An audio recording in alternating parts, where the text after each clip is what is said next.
Hi, I'm Kevin Matthews, Scottish film fan living in England, and this week I believe both Tyler and I at some point will be discussing the new cinema release 28 years later.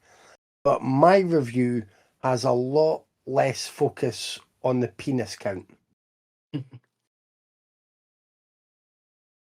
I'm Dave Gray, and this week I learned, even though I didn't see 28 Weeks Later, it's impressive.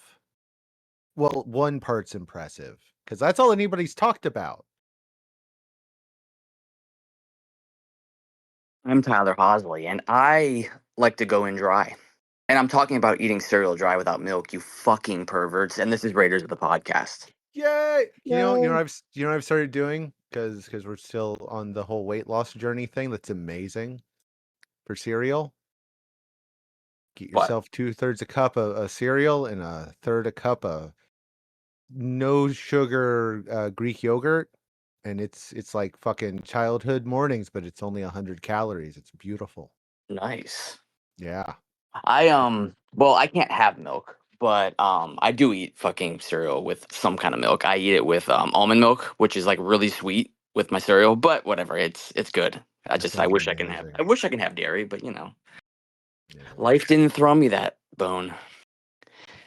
Anyways, I went to the theater and I did go see 28 weeks later, sorry. It's years, man. It's It's years. years, man. Did I say weeks? You did. Yeah, The so dick did threw you Dave. off. Sorry. Did Sorry, I? Yeah. I'm I the can't one believe keeping that the was a movie. timeline right. So, Damn it. Excuse me. whoops. 28 years later. But I fucking loved that movie. I'm a big fan of the series anyway. I love 28 Days Later. I thought 28 Weeks Later was fantastic. Super underrated sequel. But I love this one. Danny Boyle is the fucking man, and I love that he's still always experimenting with the camera this deep into his career. It's awesome. There's this one shot that's like a bow and arrow shot, and it's like a slow motion, then the camera just stops. It's awesome. Kevin's gonna say something about Uwe Boll doing it in House of the Dead, and it's actually quite similar, which is shocking. But yeah, I just love that shot. But Danny Boyle's awesome, and the final act of this movie like hit me super hard, like just really, really hard in the gut. It's really good, and I just can't wait for the sequel in January, which I had no idea was even coming until I looked it up after I left that theater, because this movie just kind of ends. No spoilers, but just kind of like ends in the middle of a movie, and I cannot wait for that sequel. As you're my one of the American co-hosts, I wanted to ask, without being spoilery, did you get the ending though, or did you have to look up some context about it after? 'Cause I had to look up. how obvious it would be to anyone else. It wasn't actually immediately obvious to me, and then when there was something to it, and then I got the confirmation later. Yeah, I had to look up the context. God, it's really hard because I'm like tiptoeing around everything here. Yeah, But yeah. I had to look it up to see what this particular character was dressed like. I'll just say that. And Yeah.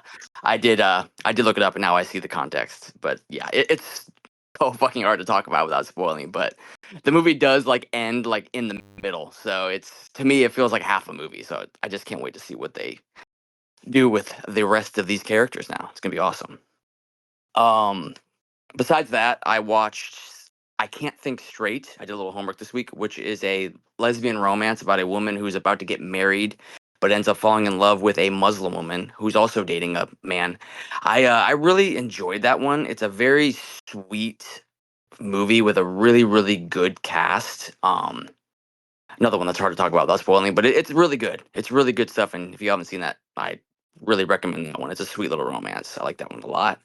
And I finished Ray Donovan, the series, and I ended it with the movie, which I think wraps up the series perfectly. Liev Schreiber is a goddamn legend. I love him, and he's so good in this. I couldn't imagine anyone else playing the role of Ray Donovan. Whole cast kills it. I love the movie, love the show. If you haven't seen it, check it out. Really, really good. And that's me.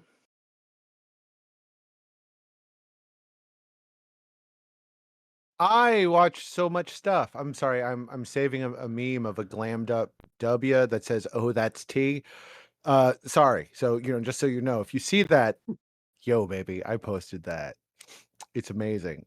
This week I watched so much. I watched the Until Dawn movie, and I didn't hate it. Like, yeah, it's not the game, but the cast is solid and the effects are fine, and the idea is not bad. It's just kind of mid, and it's just kind of there. But since most horror movies that come out are just kind of mid and just kind of there, I don't understand why folks got so mad at it, because it's fine. It's not great. It's not terrible though. It's okay. And I like what's her name? Tyler. She was in the Hellraiser reboot. Oh fuck, I don't know her first name, but yes, the Hellraiser reboot. She was in that show Fam that I recommended you. Yes. I forgot her. I forgot her first name. I did not get a chance to watch. Is that yet. Jamie someone? No, it's Odessa Azonian. Oh. Yes. Yeah. Azon. Sorry, I said that terribly. She was in that Sitting in Bars with Cake, which I thought was cute, like a couple years ago. I like her. She's a fun actor, performer when she pops up. She's solid in it. The rest of the cast is, they're a mixed bag. Ji Young Yu, who I think she had a different name when she first popped up, who also was in the K-pop Demon Hunters, which I watched on Netflix, which is also okay, but I don't really have much to say about that, except that the songs are, some people I know love them, but they were just kind of there for me. Sorry in advance, Stephanie and Craig. Anyway, so Ji Young Yu is really good. Ella Rubin is decent. The two guys are a little weak. Like, one is just bland as hell. He was in the Saved by the Bell reboot, and he was actually fine in that. And the other one is just, I don't know. I wanted to fucking smack him.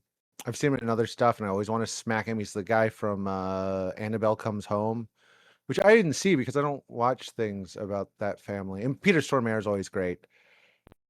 And I always want to enjoy David Sandberg stuff more than I do. Like, in theory, I liked Lights Out. In theory, I liked Shazam. In theory, I liked Until Dawn. They're just kind of, it's okay. They're not like good. They're okay, I guess. And that's what it is. It's okay, I guess. I didn't pay to see it, so someone else did. I might be angry if I did pay to see it, but it was okay. Like, I like the idea. It's just I didn't quite understand what Peter Stormare's character from the game was doing in it, but it's the same universe or something. I don't know. It was fine. I also watched something called Open, which was a no budget slasher. You know how I like to talk about how I enjoy things that are like, hey, let's put on a show, guys. That's exactly what this was. It was a movie made by a bunch of kids who are filming in a local park. And it is obviously a town park because you can see a neighborhood in the background. And they're not out at night because they do the worst day for night shots I've ever seen. And they didn't bother to get a mic or anything or really write a script. And you know what? I didn't hate it. I got a little bored, but I will applaud anyone that gets, not only do they like get their buddies together and they shot a film and it's out there, it's streaming on platforms. I respect it. I respect the hustle. I wouldn't, say, hey, you should go watch it. You shouldn't. You should find something better to do with your time. But I'm not going to badmouth it either. I've seen much worse. And I respect the hustle. I respect the gumption and the guts in getting it done. And sometimes there's things with gumption and guts that get it done that I absolutely fucking abhor, and I will talk absolute shit about. But this didn't, it did nothing, and it did nothing as well as a bunch of kids with a camera and DaVinci audio editing. DaVinci editing software can do. So, good for y'all. What else? I watched something else, and I am totally brain farting on it. I watched the a few one other that you told us all to watch that you want to mention. Yes, I know. Was it Ode to something? Yes. Oh, fuck yes. Thank you. Oh, I wanted to talk about something else before that one, but I do want to talk about that one. I can't remember the one I watched in between them. That's my problem. That's the one I can't think of. Anyway, I did watch the Ode to Nothing, which is fucking brilliant. It is a Philippines film about a woman who is so insular and feels so disconnected that she ends up forming an emotional attachment to a corpse of an elderly woman that is just kind of dumped at her place, her family's embalming business.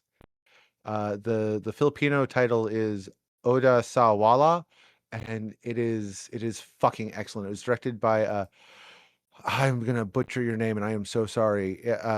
Dwayne Baltazar. I know Baltazar I can say, but Dwayne I probably butchered it, and I am so sorry because you know what? She is a fucking talent and someone to look forward to other stuff they made. She actually made another movie that at the same time called Gusto Quito with All My Hypothalamus. I have not seen it, but it is on my list and I am going to actively look for it soon. But Ode to Nothing is absolutely wonderful. Apparently, it beat the shit out of all the competition at the Filipino Academy of Movie Arts and Science Awards the year it came out. And she has something called Third World Romance that came out 2 years ago, which I haven't seen or heard anything about. I saw it listed on a website. And yeah, I mean, she's a hell of a talent and well worth looking out for. It is fantastic. And I am trying to not like get too into what it's about. I gave you a very loose thing, but it is excellent.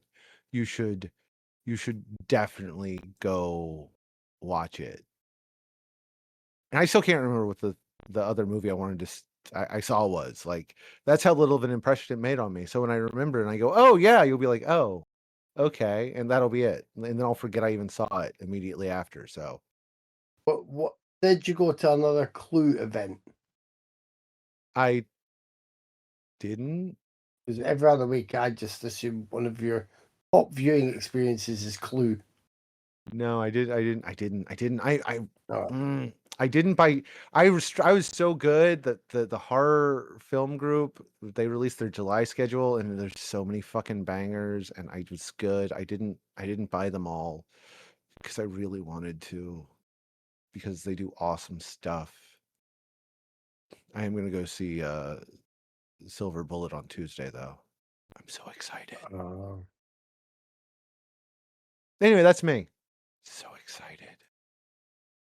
Well, I was tempted to jump in with Tyler's chat, but I didn't want to sort of, stomp all over his opinion if we either agreed or disagreed on everything. I also loved 28 Years Later, though. I think I put it on a par with the first, and I put 28 Weeks Later just slightly below. But I'm a big fan of each installment so far. I have been a massive Danny Boyle fanboy for many years, so people can put that pinch of salt to my opinion if they wish. It's easy to see why 20 Years Later is a film that some could come away from hating. But I will say, and I don't know whether Tyler will agree with me on this or not. I suspect he will. Like, this is one instance as well where the marketing has been really good, because in one way it's kind of spot on, and a lot of the best moments in the trailer were actually early doors. They were early on the film, so nothing from later is being spoiled. And in another way, if there are any things that seem to be slightly misrepresented, that was in line with some of the thematic explorations of the film. So, yeah, really pleased that the trailer, it kind of leads people in as the film does. You're led in with the standard stuff that you expect in horror, and it goes on this different journey. Would you say that's about right, Tyler? Oh no, I You know what I mean? totally agree. I love that Yeah. trailer because it didn't spoil anything. It really doesn't tell you anything about like past the second act, which is amazing. Yeah, yeah. Which I was like when I was seeing moments I recognized from the trailer, I was like, "This is brilliant." I think I ticked them all off like quite early on. Like, yes, I'm happy that the rest of this is going to be a big surprise for me. Boyle and Garland work well together. The young lead is really good. Alfie Williams, Aaron Taylor Johnson is Aaron Taylor Johnson-ing around. Jodie Comer I really like, but I wasn't sure if they had to give her the accent that they gave her in this, because I mean it is the kind of movie world where people have moved around from different areas of the country. So that was one minor criticism. But I loved it. I loved every turn it took. And the more I've had conversations on it, the more I've realised that actually Boyle often likes to do that. It's either a third act turn, as you get with you had it in 28 Days Later, you had it in Sunshine, you basically had it in The Beach. Um, I, I'm trying to think of maybe that's it. But he's also happy to pack a lot in and take his films in wildly different directions for a few chapters here and there. And I've always liked that about him. I think he's a smart and bold filmmaker who manages to package things in a way that appeals to mainstream movie audiences and has kept him in a successful career for many years now. On the other end of the spectrum, I watched a cheesy slasher called Founders Day. Have either of you two seen this one? I have. Yeah. Yes, I have. It's it's not good though. It's just I was hoping I saw it come out the same year as Thanksgiving. Obviously, it's based around not necessarily a holiday, but an important calendar date. And the premise is kind of there. So this local election is happening. The town is basically divided around political points, and the heat is rising. And then there's a killer, and I could see at certain points in the movie what they were trying to sort of have a go at or comment on, whether it was the polarization of political discourse, politicians who will make use of a tragedy and get themselves extra, points in the polls, or things just being, overall done with good intentions, even if it includes a number of murders for the sake of a town. All of that was there, and none of it was well done. And then none of the kills were very inventive or fun for aiming for that kind of slasher.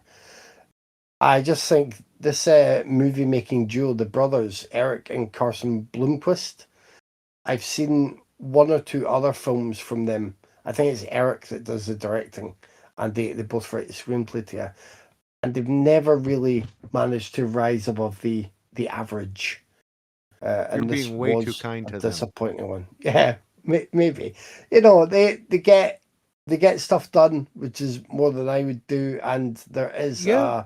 there's a certain degree of at least a bit of polish to things that they've put out there. Is So there? Because they're I like give them 12 credit for films that. deep. They're 12 films deep. There should be more than there is. Like I Yeah, know there definitely should be. I just gave a pass to 10 kids with a phone camera in a city park. But that was a first. This is 10 to 12 films in, man. Yeah, there's definitely a depressing lack of any growth shown, I think, in terms of their skill sets and just what they bring to the table. But we're chatting away and Tyler's quiet because he really liked it. I thought I'm an easy mark when it comes to those whodunit slashers, but I didn't think it was great, but it was. I didn't think it was that bad. I liked it better than his other movie that he did in 2022. What the hell was that called? She Came from the Woods. That was awful. But Oh, he's got a good point. That was very yeah, awful. yeah. Watch that and then watch Founders Day. I promise you'll be like, oh, Founders Day is not that bad. So, but yeah, I didn't mind it. It was okay. I mean, I think I preferred She Came from the Woods. It's been a while since I watched it though. But for me, Founders Day was just more dull Oh, and depressing. Dave's thought of his other movie that he I watched. did, yeah. Sorry. Go on. All right, go on. It was Samurai Wolf from 1966. It's okay.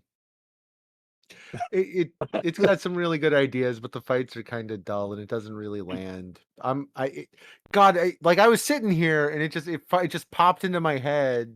I was like, oh right, yeah. I'm sorry. No, it's fine. I'm used to your sounds now, Dave. No, I was like either a pet's jumped on him or he's thought of the movie. Yeah, I thought of the movie. I watched Grand Tour from 2024, which is a Miguel Gomez film, which I really liked. He did. I think I first encountered his work when he did Taboo. You know, well over a decade ago now, and I've seen his. He did 3 Arabian Nights movies, or that was the title. I can't recall. I can't recall the content at this moment, but I'm pretty sure I liked them. There have been 1 or 2 that I didn't like. So I went to see Grand Tour.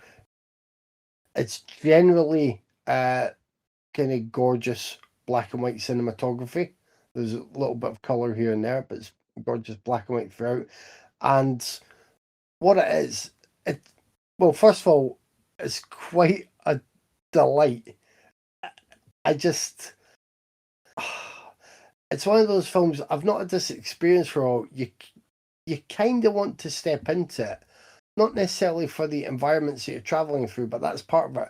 But because of the character as well. The first main character is someone called Edward. He's a civil servant. He's due to marry, and essentially it's a bad case of cold feet. So he heads off on a jaunt, going around the world. Hence, Grand Tour, as in when the young men were encouraged to go away and have their wild times and sow their oats and then come back to settle down. So he's doing this, but his bride to be is this wonderfully sort of strong-willed woman named Molly, and she is following him, but a bit behind him, but narrating the events that unfold, and almost just sort of, you can imagine her sitting there with a wry smile and her eyebrows raised and shaking her head at this man she still views with affection, but sees being a bit of an idiot. Because he's traveling around, he's got this self-absorption, this fear, this paranoia, everything that's feeding into him. When Molly's traveling after him, she's more like, she seems to be more open to connections with people in these different areas, and is, she's concerned with finding Edward, but she's also having quite a nice time through these different environments. It's just really good. It almost splits the tale in 2 halves, but you have Molly being the general sort of, I wouldn't say the voice of reason, but the commentary through it. So I recommend that. And then once again, we get to the 1 or 2 that I might have mentioned last week, so you can let me know. Did I mention Best Wishes to All last week? Not that I recall. It's on Shudder. It's from Yuta Shimotsu, and I think it's from just a couple of years ago, 2023. There's a young woman who goes to spend some time with her grandparents. They have a happy life, but because they have a dark secret, and then they want her to find out about the secret, and they want her to believe that you have to have this darkness in your life to have a happy life. I'm trying to be slightly vague about it, but this was a bit of a, for me, a bit of a cross between Takashi Miike and the director who did When Evil Lurks and Terrified. I think it's Damien Brugner. And a little hint of Shyamalan. A little hint. And I really liked it. I was really impressed by it. It just works really well. I don't want to give any more away.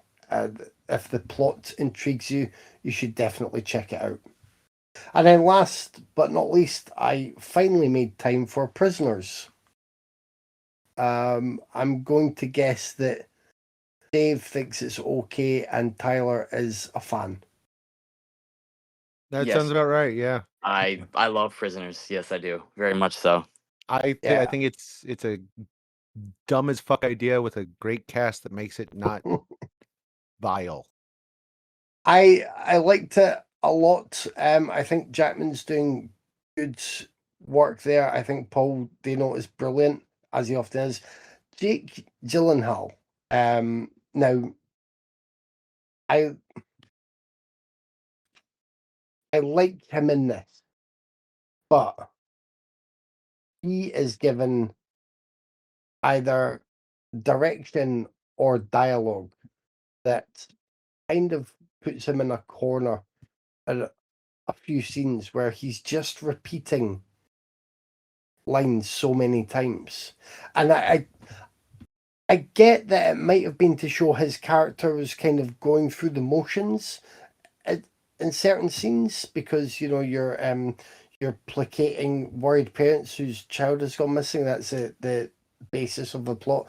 You're trying to keep them calm while you want to get on with your job. I get that could be part of it, but then the rest of his character, as shown in the film, he's a good policeman. He has good detective skills. He is genuinely caring about getting results. Like, that doesn't align with someone who is just there robotically saying the same sentences to people when he's in a one-on-one situation that's getting a little bit tense or terse. That was a bit odd. Like, I don't think it achieved greatness, but I think it's really, really good. I'm happy to have finally marked off my list. I've owned it for long enough, so of course I eventually sat down and watched it on Netflix last weekend after we recorded, because that's the way I do things now. Cinema room fully stuffed, and I'm like, oh, that's on Netflix, I'll watch that now. Because I'm a fool. And that was me. This week we watched the 2005 American neo-Western romantic drama film Brokeback Mountain, the 2010 Spanish erotic romantic comedy drama film Room in Rome, and the 2022 American superhero parody film The People's Joker. I'm not sure. I guess I'll start. I'll start. I'm gonna get Room in Rome out of the way. Set over one night in Rome, Alba, a Spanish woman, brings a Russian woman, Natasha, to her hotel room for a night of giggity boot knocking. During that night, they lie to each other and learn each other's truth.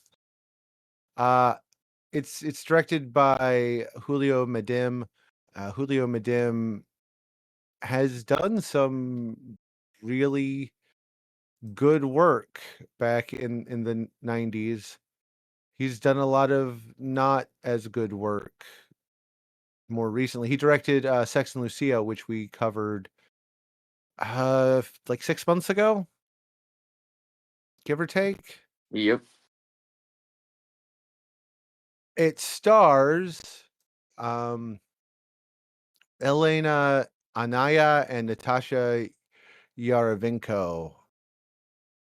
I don't care for this movie. It's it's not to say that, like, if what you just want to watch are two women who lounge around for 45 minutes naked and then spend an hour just telling each other they love each other, it's fine. It's decently shot. Both the actresses are fine. It's just we've seen this movie. We've seen this exact movie like a dozen times now, and this doesn't do anything very well. It's decent. It's well shot. It's the cinematography is by Alex Catalian, who is um a Spanish DP who is fantastic. The guy has a hell of an eye. He did Even in the Rain like a year or two before this. He did Seven Virgins from Alberto Rodriguez, which, have you seen that? That's the juvenile delinquents in Seville given parole. Yes, I have seen that one. Yeah, it's a great looking movie. Yeah, it's really, really gorgeous. Like all his movies just look fantastic. So the look is good. Like when they're in the room and it's partially lit, like they look great and the shots look great and the room looks great. But there's really nothing else going on there. They don't say anything. They don't really connect. This is a movie about two women running away from their circumstances and using this one night stand and then inflating it so they don't feel guilty. And I kind of didn't care. Again, we've seen this movie dozens of times at this point on the podcast. This is another one. Years ago, we watched Below Her Mouth, and I was just kind of meh on it. I appreciated some of it. I just didn't think it worked. But the more of these lesbian dramas we see, the more I appreciate Below Her Mouth. And this is another one where I appreciate Below Her Mouth. Those were grounded, well-developed characters who actually built a relationship, and it was well done. This is another one where it's just two women fucking for 45 minutes, and then they tell each other how much they love each other for an hour, and then it ends, and nothing really matters or changes, or they're not characters. The stories they tell each other are kind of stupid and unrelatable for anyone. It's just goofy nonsense. Now, if you really like, I can see why people would enjoy this. If you're going there just to watch the first 45 minutes, they look great naked and they look really good intertwined. But we live in the modern society, and I don't see why I should watch this movie instead of just firing up Pornhub, because that is literally all it is. It's softcore pretending to be something else. But it doesn't even give itself thought. When they do have an aside that's not about their own personal trauma, and that is literally the only thing they talk about, is the two most traumatic things in their life, which are messed up. One is one murdering a child accidentally, but they don't get into the details. The other one is being jealous that their sister was abused by their dad, but God forbid they get into the details. That's the only personality we learn about them. Everything else is nonsense. They don't even bother to learn what these characters do. So, well, they'll make a comment about it, but it's absolutely stupid shit. They make up a quote about a real humanist from Renaissance Italy, but they mention a dartboard in it. The guy was dead 120 years before dartboards were even invented. And that's the kind of movie it is. It is all about the look, and that's where it succeeds. But then they have to fill 107 minutes with nothing, and that's where it fails. If this was like a 20-minute short, it might have been fine. The cast is perfectly acceptable. It's well shot, but that's it. If I want to watch, gauzy lesbians get it on, I'm gonna go somewhere else.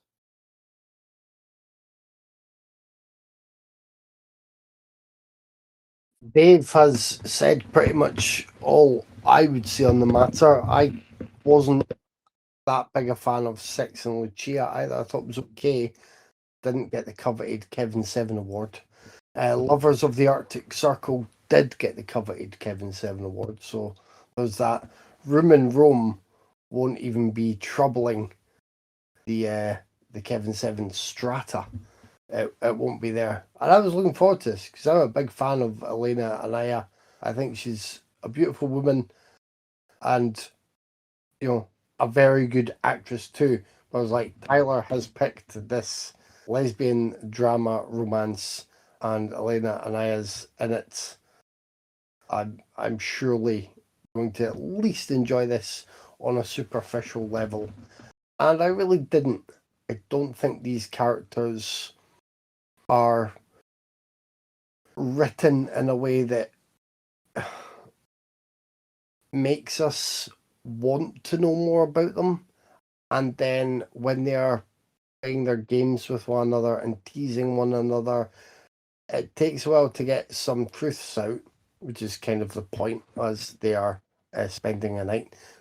But it also, it never really fleshes out their situation, why they would feel such a sudden strong connection, you know, what they just what this really is for them, what brought them crashing together this one night, and then what will ensure they stay apart. And I know that part of it is, you know, hey, love's a funny thing. It's inexplicable. It can be mysterious. You never know. I know that's part of it. But also, like, we need to buy into that as viewers. And I don't, maybe, and as Dave says, this could have made, you know, a decent short, but also maybe if it'd been a slight change to the pacing and we'd seen a bit more of their evening before, you know, moved into the night. Like if we just seen that and saw them moving round one another, figuring out one another, maybe leaving the other possibly bad situations that they found themselves in, maybe just, you know, because it was bringing them down. It wasn't necessarily a completely horrible situation. I think the didn't Natasha Yarvinko's character just say, you know, she's left her sister? Yes. That was part of the evening. So I couldn't recall now if they'd argued or what, but it's like, all right, left your sister. That still doesn't, you know, make me think, so she obviously saw us ruin and fell passionately in love with her for one night together that they want. The performances are okay. I just think neither actress is given good enough stuff to work with. I was pleasantly surprised that the one male co-star didn't do too badly either for the kind of character I was expecting him to be. Like Max, played by Enrico Loverso, when he comes onto the scene, you immediately think it's going to go one way. And he does think he's going to be in luck for a little while. But overall, I think he's generally quite good at he gets the hint eventually, maybe not immediately, but he's not necessarily too forceful, and he gets the hint, and then he tries to accommodate them and just help them stay tucked away and have their night. And so that was actually, yeah, a pleasant surprise. But I don't want to watch this film about two female characters, you know, having this one night of magic together and then be thinking, oh, I'm pleasantly surprised by the one male character who's popped in a couple of times. Like, that's, again, I think that sort of, for me, signifies how badly the leads were written and not fleshed out. Just, I don't know, I have to have some way in to the characters in this world. Like, we've seen films where people have this connection and have a short time together, whether they meet, stay together for hours, that they consider precious and then part ways, or they go on to some other life together after that. We've seen those films, and we've seen examples of those films where it works. You see people coming together and just effectively learning about one another and exploring one another in ways that, as Dave said, it's not just gauzy, soft focus lesbian moments, which that's what this is.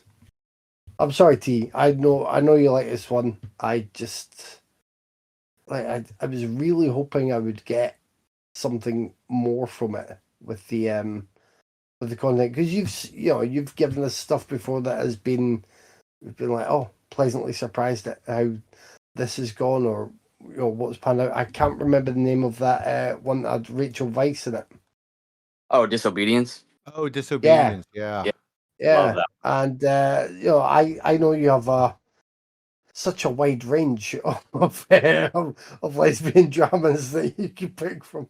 I know it runs the full gamut, but I was hoping that would maybe not going to be the same as Disobedience, but it might have just had more going for it, and for me, it just really didn't, unfortunately. I mean, I'm on a different side of the earth when it comes to this particular movie, which is nothing shocking. I mean, that's a Tyler pick in a nutshell, right? It is what it is. But as you guys already mentioned, I mean, the director also made Sex and Lucia, which is a personal favorite of mine. We covered that a few months ago. Love that movie. Um, but I also love Room and Rome quite a bit. It's a very minimalist story, yes, and I think that 100% works in its favor because I really like Natasha and Alba as characters. I think they have some wonderful romantic chemistry together as well. I love movies for the majority of its running time. It's in one location. I feel like I personally really connect with characters in settings such as this because it falls so heavy on the shoulders of these two actresses. And I think they deliver something really great here. I think they're both excellent. Like, I don't know, I'm on the total opposite end of the spectrum with the characters from you guys. They are absolutely gorgeous women, just gorgeous. But I love these two together, and I even loved listening to them talk with their clothes on. So, hey, I mean, yes, there is a lot of sex in this movie, and especially the first 45 minutes. And the two leads are pretty much naked throughout most of the running time of this entire film. But not once, for me, does it ever feel like it's gratuitous. It's gorgeously shot, elegant, and tastefully done in the most erotic way possible. There's a lot of movies about people who find each other during a life crisis, most of which I picked, I'm sure, but I feel this one is one of the very best to actually do it because of the performances of the two ladies in here. I think they're both excellent. I love the two actresses in this movie. But I am happy that Dave appreciates Below Her Mouth more and more now, though. So I'll just keep picking lesbian movies until it's Dave's favorite movie of all time. I mean, I really do. The longer you do, the more we do this, it does rise up. You might break it into my top 100 before the end of the year. There we go. I mean, we'll be doing this podcast until 2035, I'm sure, and it'll be Dave's favorite movie of all time by then. Watch and see. He'll love Below Her Mouth in 2035. I'm calling it now. But yeah, I love Room and Rome. Big fan. I love this director. And the cinematographer is just amazing. So yeah, big fan of this movie.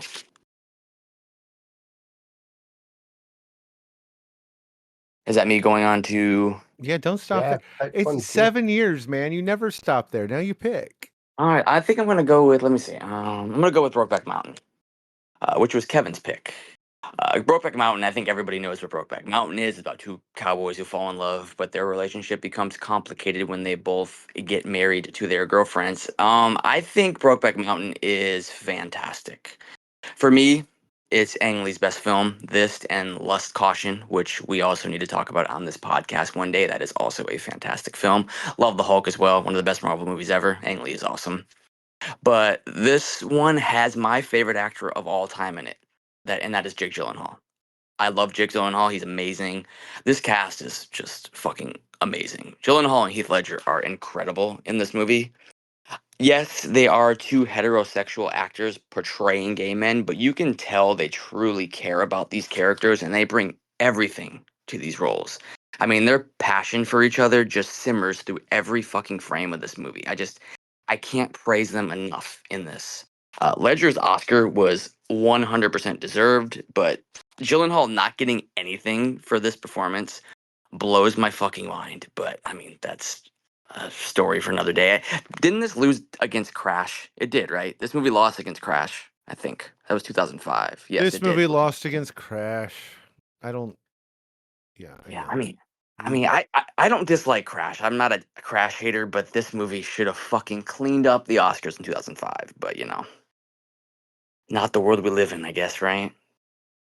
Anne Hathaway and Michelle Williams are fantastic as well. Love them in this. Never thought Randy Quaid could ever be good when he's not in a National Lampoon's Vacation movie, but he's also great in this. It's beautifully shot. It's such a gorgeous, gorgeous looking movie. It's wonderfully written, lyrical, tragic, and just sad as fuck. That ending destroys me every goddamn time I watch it, and I hate that Brokeback is still some joke term I still see thrown around on the internet. It just that pisses me off so much. This movie is great. It's a brilliant film, one of the best tragic romances out there. Just excellent, excellent stuff. Yeah, I agree a lot with Tyler. This is based on a short story by Anne Prolix, who is an incredibly what's the when they write a lot, they do something a lot prolific. Thank you, Prolific, Dave. yeah. You're welcome, Dave. Writer. She wrote The Shipping News, which won a Pulitzer. I think Brokeback itself wasn't, but it was in a collection of hers that was also nominated for a Pulitzer. She is a hell of a writer. Like incredible. Her work is fantastic, and you should read it.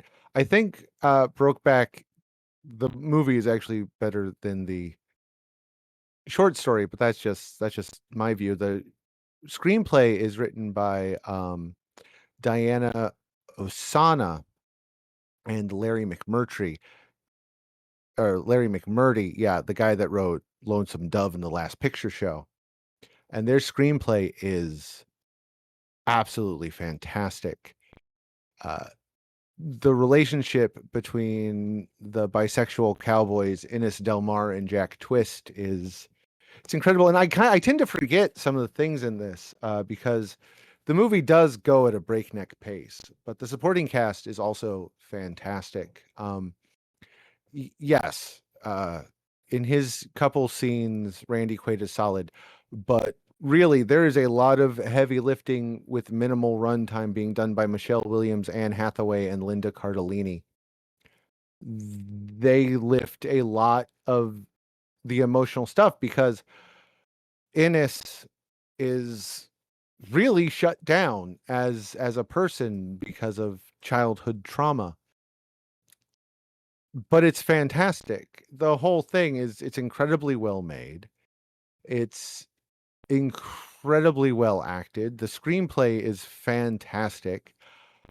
Every day, people should,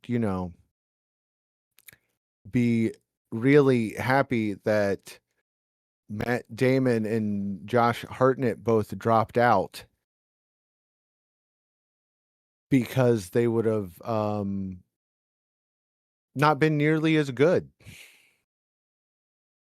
They had both signed on. Hartnett dropped out to make Black Dahlia, and Damon decided that he'd already done a gay movie and a cowboy movie, so he couldn't do a gay cowboy movie. So that's fun. It's great. It's well directed by Ang Lee. The screenplay is wonderful. It says a lot about our society. This is a movie about two men who suffer, and their families suffer. Like, everyone around them suffers because they can't be themselves and love openly people that they love because of societal repression and because of fear of societal retaliation. And it is absolutely fantastic. I remember seeing this in theaters, and you know, I was a young Shaggy Rand, or a young Dave at the time. Sorry, I defaulted to my screen name for stupid shit. And I didn't appreciate it, and I hadn't seen it since. But now, as a wizened and old man, I can say it's fantastic. It deserved all the praise it got at release, and it should have won the fucking awards. And the fact that it didn't, and it lost to absolute wanky bullshit like Crash, which never should have been made, and when it was, the executives that greenlit it should have been beaten with a fucking shoe, is disgusting, and just more proof that the Oscars are absolute fucking bullshit. But you know, whatever. It's a good one, and you should see it. That's all I got to say on this one. It's excellent. It really is. It's huge. It's powerful, and it was important at the time. I think this movie's probably gone a long way to when we were on the uphill climb for LGBT people before the the hell slide we've currently gotten on.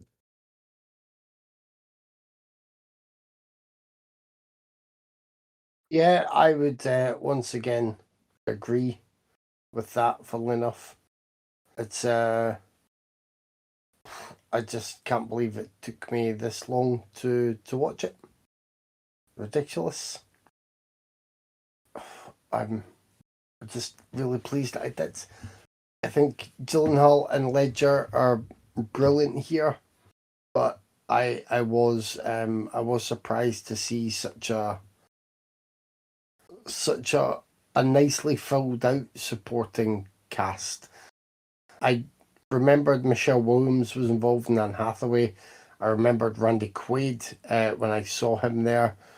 I didn't realise there was a tiny role for Dave Harbour. Anna Faris. I didn't realise Linda Cardellini was in this, and even when she was on screen, I was like, I think that's Linda Cardellini, but I'm not sure. She looks familiar, but I don't know, maybe. One of the Mara's, Kate Mara, as the older version of a daughter. Like, it's just, there's just so many good people surrounding the leads, and you get really good moments that show their lives when they're on separate journeys, but it's always easy to bring them sharply into focus when it's their lives for the moments they're grasping together. And I'm always a little bit conflicted with a story that has this at the heart of it, whether it's an LGBTQ plus story or it's just a hetero love story with someone who's found love elsewhere after perhaps being in a situation they've settled for, or in a situation which is safer for them. You do have excuse me, you do have that aspect where you're watching people who are lying to loved ones, being quite deceitful, and hurting others intentionally or unintentionally. But then you have to bear in mind that these are people who are also 99% of the time lying to themselves, deceiving themselves, hurting themselves, whether that is by giving in to the moments that allow more happiness that comes with this sort of bittersweet coating, or restraining themselves and not doing that and repressing everything. So I think that is worth bearing in mind, because I can imagine some people might watch this and not want to look past that. These are two leads who deceive, in one case quite just badly and half-heartedly, really, but deceive the women in their lives. It's I agree that Williams is superb in this, and her performance. I think she has to do more in terms of what her character knows or suspects for some time, and then knows quite relatively early on in the film as things play out, and you're watching that relationship. It looks gorgeous. So I really like the score, the music. I had heard snippets of it before, but listening to it matched up with the cinematography, it's just an extra tool. It's really beautiful. It's really moving. I watched this with Vicky, and I joked about there's a scene in which someone is relaying bad news to someone else, and you hear what they're saying, and you see something else. And I jokingly said to Vicky about the story that we're being told. I'm like, why are we seeing these visuals? And she's like, well, that's what really happened. I'm like, no, it was obviously there's a story about a flat tire and stuff. I was like, it's that. But I can't recall if it's a running thing for Ang Lee, but I remember making the same kind of joke at the end of Life of Pi, which is obviously about, someone pretty much telling themselves a story to keep themselves a little bit sane and safe. So I think that's something that Lee likes as a cinematic device. That's Vicky having a sneezing fit. Can you hear that? I can. I'm also allergic to your bullshit sometimes, Kevin. I'm sorry, Vicky. I can't recall if Lee also did that in Crouching Tiger, Hidden Dragon. It makes me. There's some did. part of my brain that Been thinks a he minute, did, though. yeah, because that's about the legend and what plays out. So there may be others. I'm not sure. That there may not be, but it was just something that I picked up on with my first time watch of this.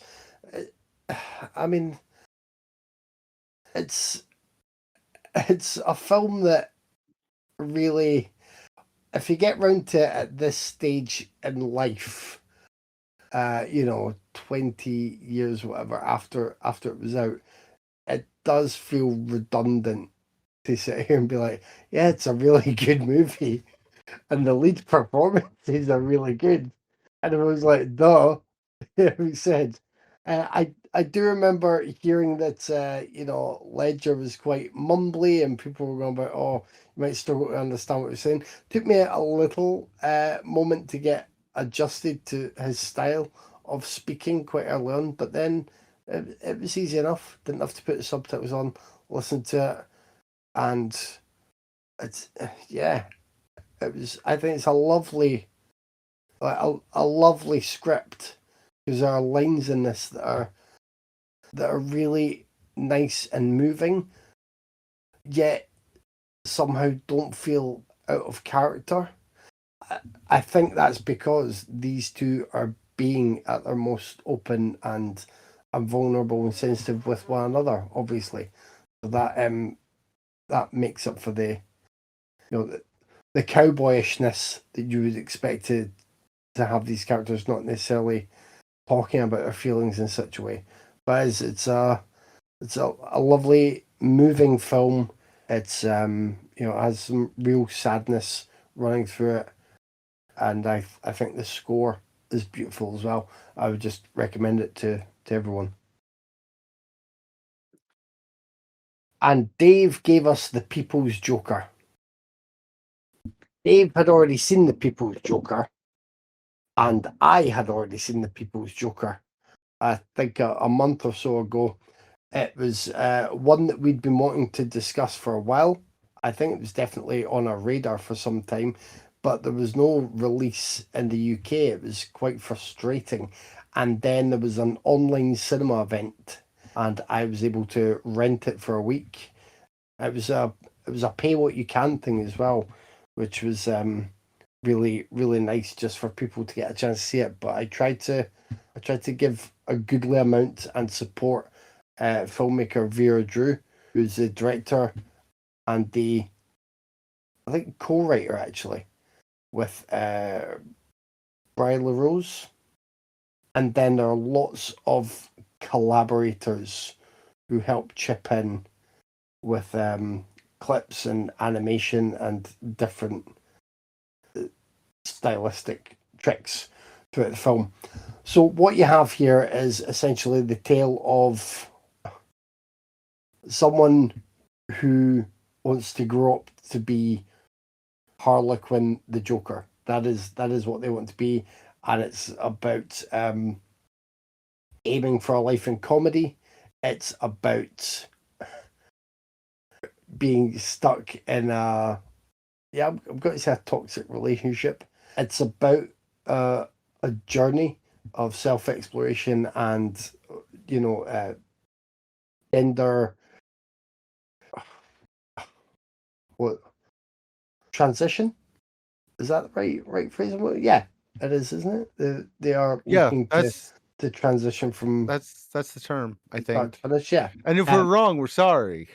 We're yeah, stupid. So but I think so. Not they know Vera Drew plays Joker the Harlequin, and they know how they feel inside all the time. But there's different viewpoints from around her and obstacles in her way. So that's part of everything. It is set in a world where Batman's around, Joker's around, Penguin, brilliant.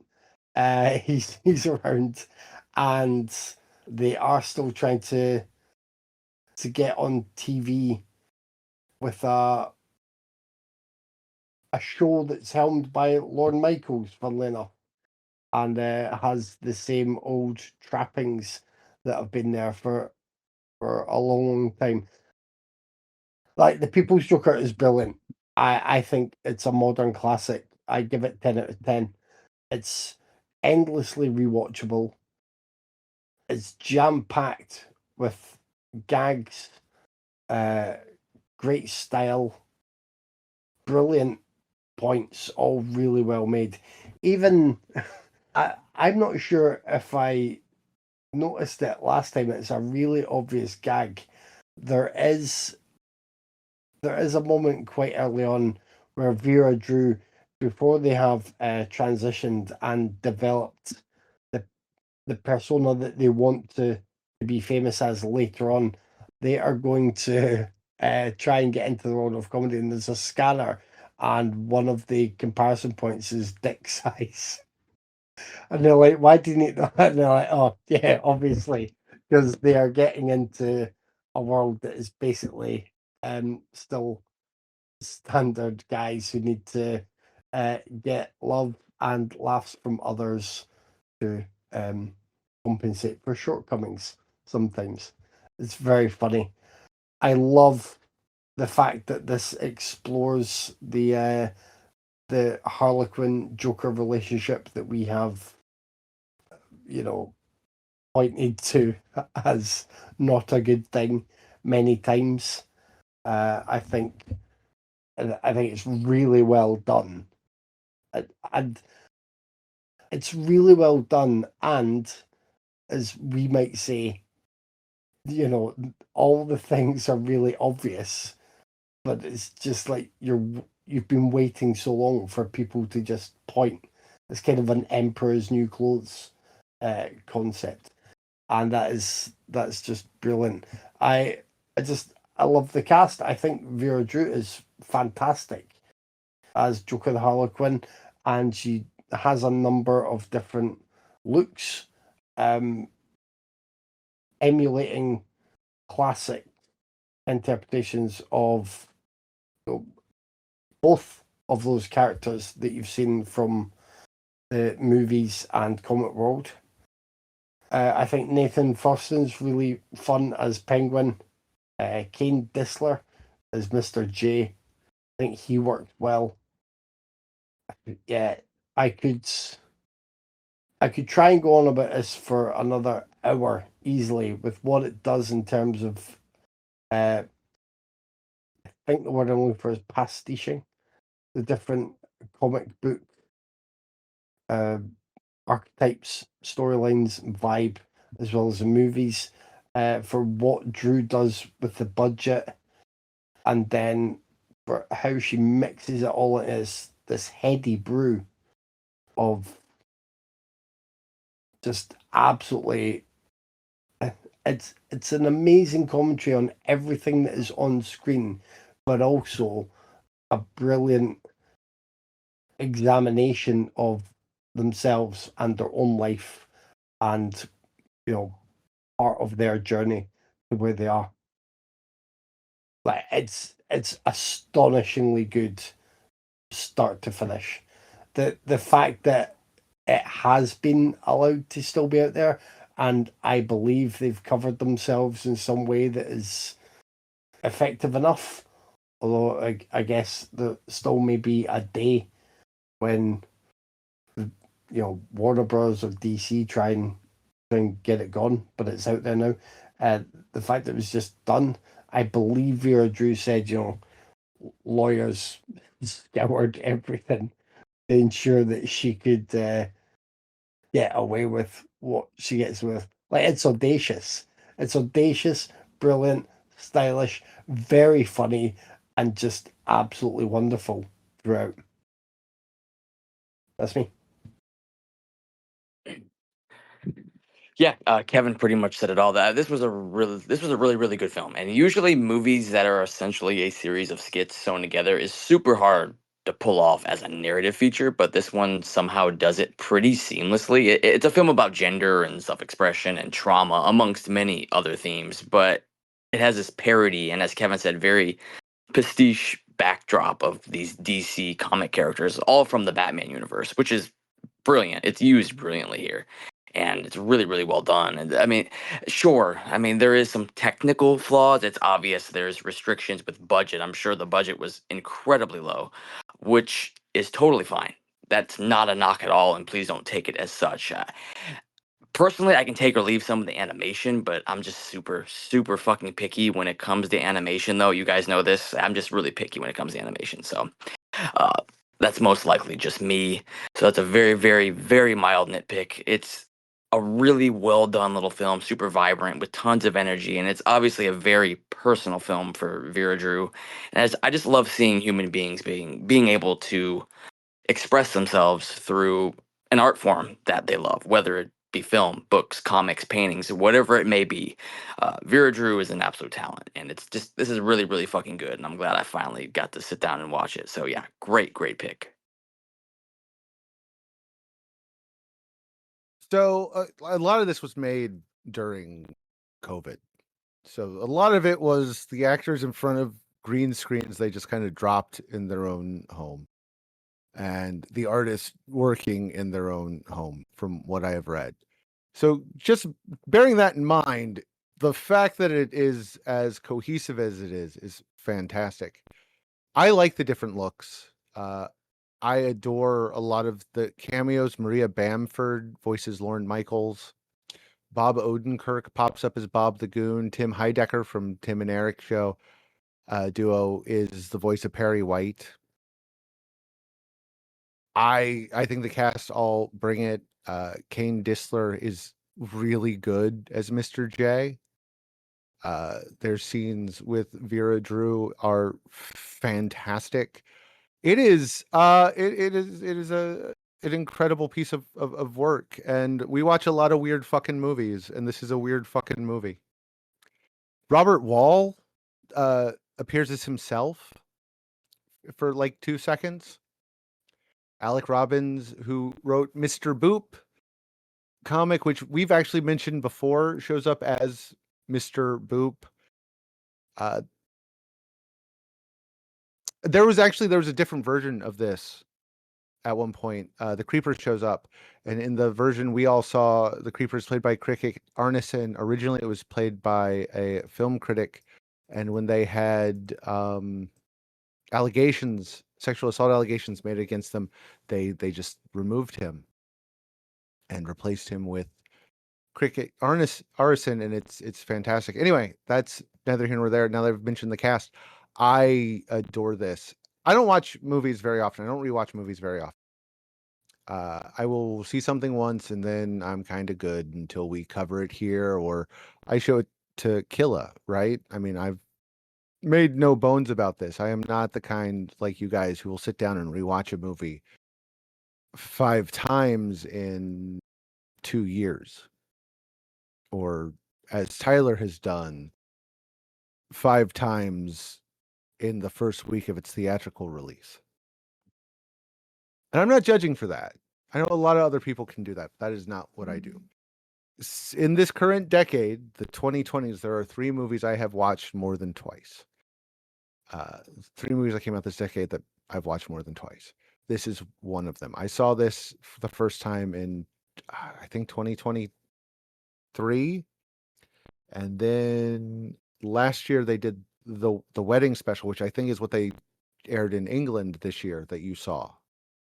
There's probably more to it. Kevin, question mark. Wedding special? Yeah. Did it have the wedding of Vera Drew to the Joker in the thing you saw? I can't remember. Okay. I was It's just it's all that kind of fast paced and frenetic that yeah. I maybe because there's a long wedding and sex scene and then a shooting. I'm pretty and sure a lot of funky guests at the wedding.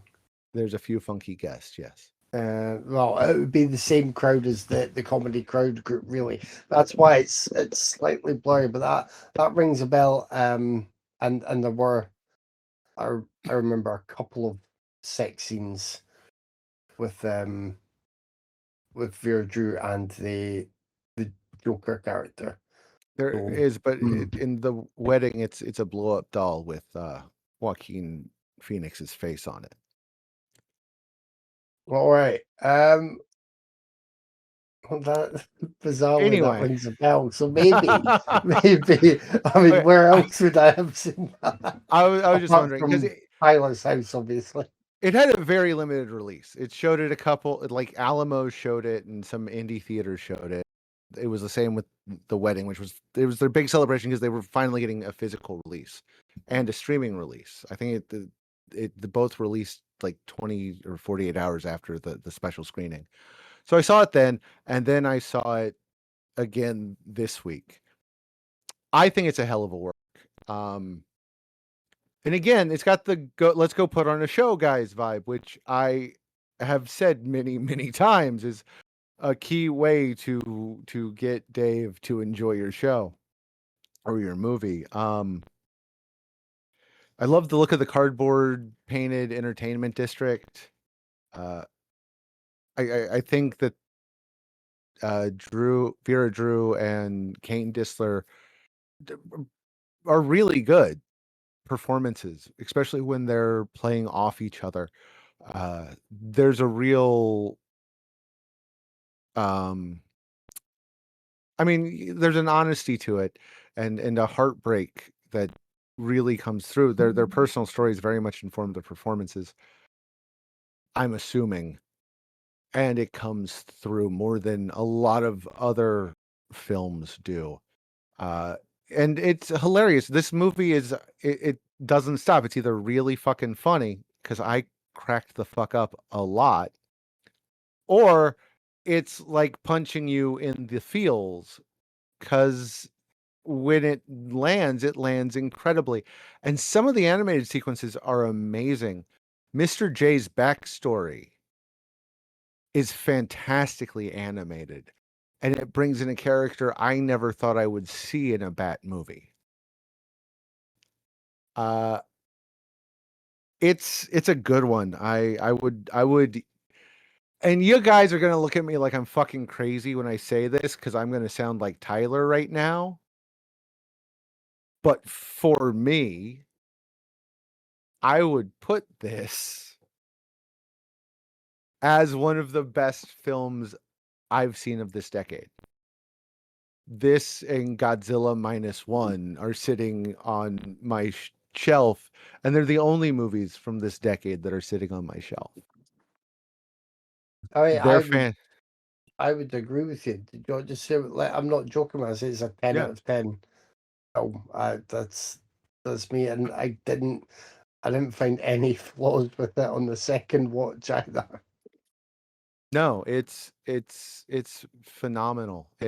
It's a hell of a first feature. Uh, Vera Drew came out swinging, and I really can't wait to see whatever she follows up with.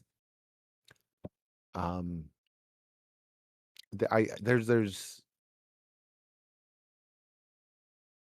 is a wink at a people's nightmare, Freddy versus the Joker. I don't know if that's an actual thing that is going to happen. But if it does, I am here for it. Even if it's just, I would love to see what Vera Drew and company do with Freddy Krueger. Even,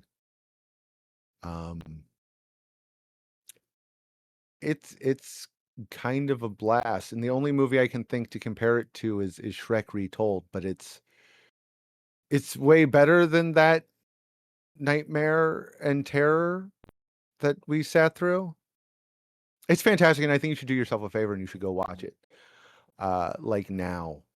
And it's not for everybody. I mean, the humor is very Tim and Eric anti-comedy. So if it doesn't work for you, it won't work for you. If the idea of a romantic coming of age movie being between two trans people makes you feel icky and weird, you should watch it and deal with those feelings, because people are people and they're here. And this is an excellent film, and you should embrace the humanity of it. Yeah, it's great. God, we did really well this week. I thought it was going to be terrible, but we, I got to see the cowboy movie, which I thought was fantastic, and I got to see what I think is the best superhero movie ever made. Like, and I don't say that jokingly. I'm going to watch this again.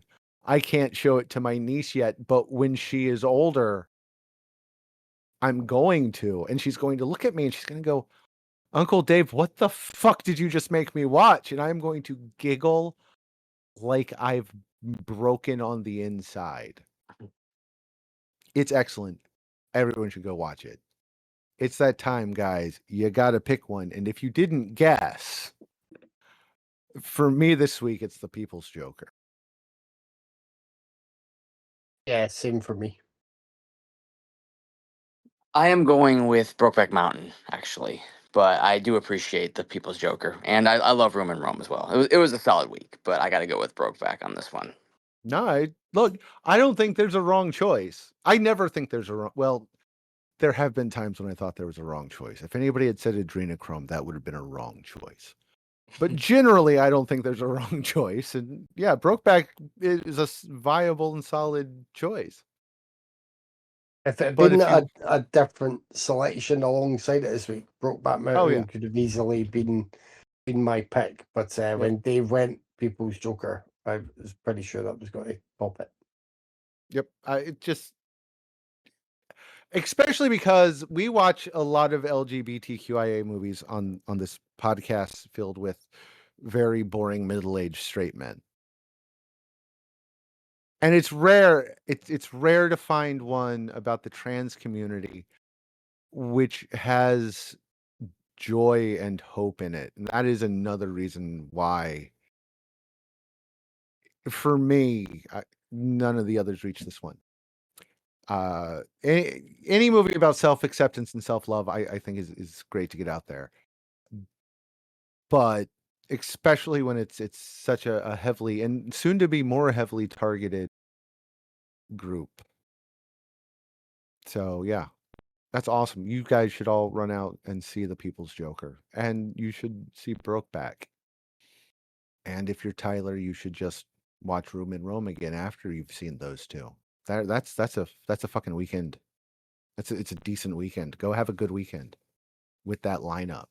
We'll be here when you get back. Next week, it's back to normal, but since Craig isn't here, that means you don't get a pick. So, Kevin, would you like to step up and steal Craig's pick? Yes. Craig's going to love me. You're going to love me.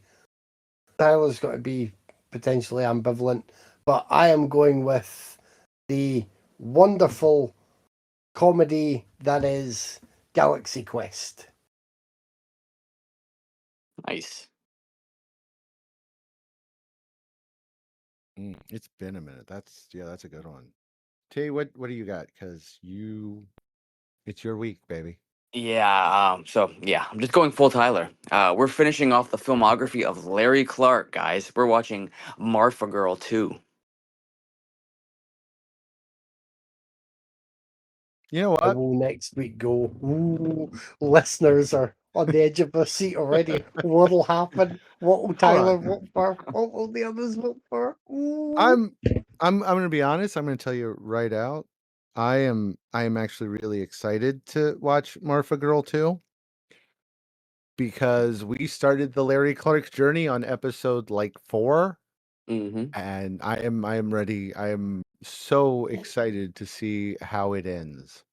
Now, This- technically, there is one other one. There's Districted, which I has a short fucking movie, knew it. but that's not. I mean, that's got a bunch of filmmakers like Gaspar Noé and just a bunch of people in it. But yes, technically there is one left, but this is his last feature film. So And we're gonna get to that one eventually anyway. So yes. But he's not gonna remind us that one has Larry Clark in it. He's gonna leave that for us to discover on our own. Now, As a treat. unless Marfa Girl 3 comes out in the next couple years. I mean, hasn't Then that been on the drawing board for years? it has been for like 3 years now. Yeah. Hey T, would you be kind enough to give him the business? I would love to. We're on Instagram, Raiders_of_the_podcast. We're on Facebook, where I sometimes remember to post stuff on Wednesdays. I did not get to make a Gregoraki post because Craig did not show up, bastard. We have a YouTube channel where you can like, subscribe, and comment and watch Kevin's awesome videos weekly. We have a Discord, we have a Blue Sky, and you can always email us at raidersofthepodcast@gmail.com. As always, thanks for listening. Thanks for joining me, guys. I'll talk to you next week. Yeah. See ya.